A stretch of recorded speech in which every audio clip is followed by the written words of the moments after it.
Приветствую! Вы на канале Realistic PES.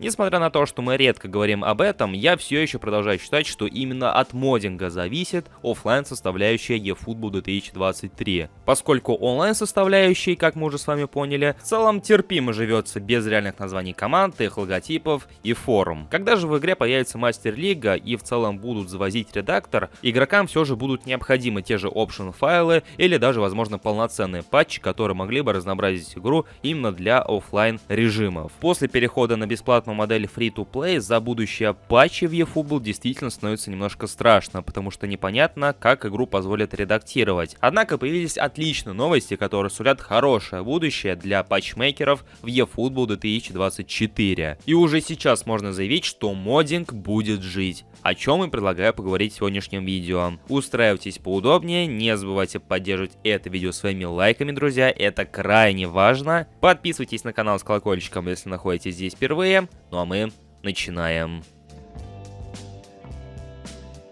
В наших роликах мы все чаще и чаще начали ссылаться на мейкера Durandil PES. Ну а что поделать, если за последнее время он предоставил прям кучу новостей, которые просто необходимо обсудить, чтобы в целом понять, что же ожидать от игры дальше, какой контент разработчиками планируется в будущем. И помимо взаимодействия с файлами eFootball, из которых он так или иначе узнает какую-то информацию, он пытался как-то добавить посторонние файлы в игру, не дожидаясь, когда в игру добавят полноценный редактор, как это было ранее. И не так давно он поделился своими успехами. Конечно, это всего лишь один скриншот, пощупать мы это никак не можем, даже посмотреть на какой-нибудь небольшой видеоролик тоже. Но уже из этого скриншота становится все понятно, что даже за неимением редактора игра все же поддается редактированию. Извините за тавтологию. То есть уже сейчас за неимением внутриигрового редактора можно немножко отредактировать игру под себя. В частности, изменить название тех же самых лиг, добавить логотипы, заменив с фейковых на реальные, и так далее, и так далее, и так далее.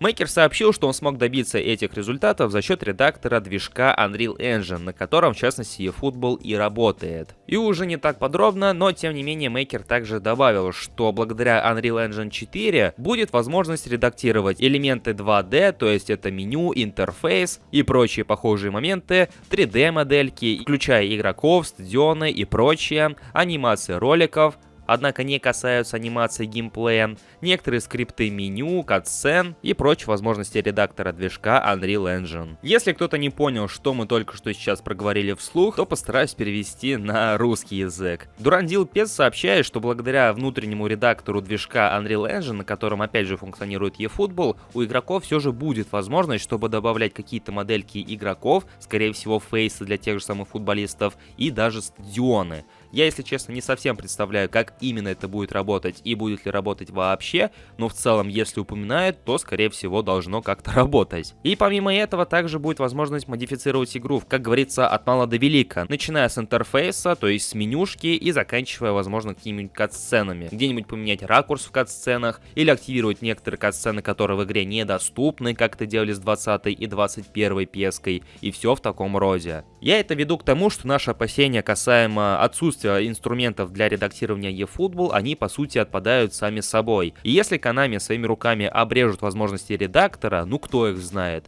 возможно у нас будет шансы изменять и редактировать игру благодаря редактору движка. И если за этим от Konami не последует никаких санкций в виде банов или просто попытки залатать вот эти дыры, которые позволяли бы хоть как-то редактировать игру вне самой игры, вне ее внутриигрового редактора, это будет действительно здорово. И в таком случае у патчмейкеров будет очень и очень много работы, что, конечно же, не может не радовать, потому что раньше, что сейчас, по сути, тогда серия PES, теперь серия eFootball, ну никак не может без своего фанатского сообщества, а именно без патчмейкеров.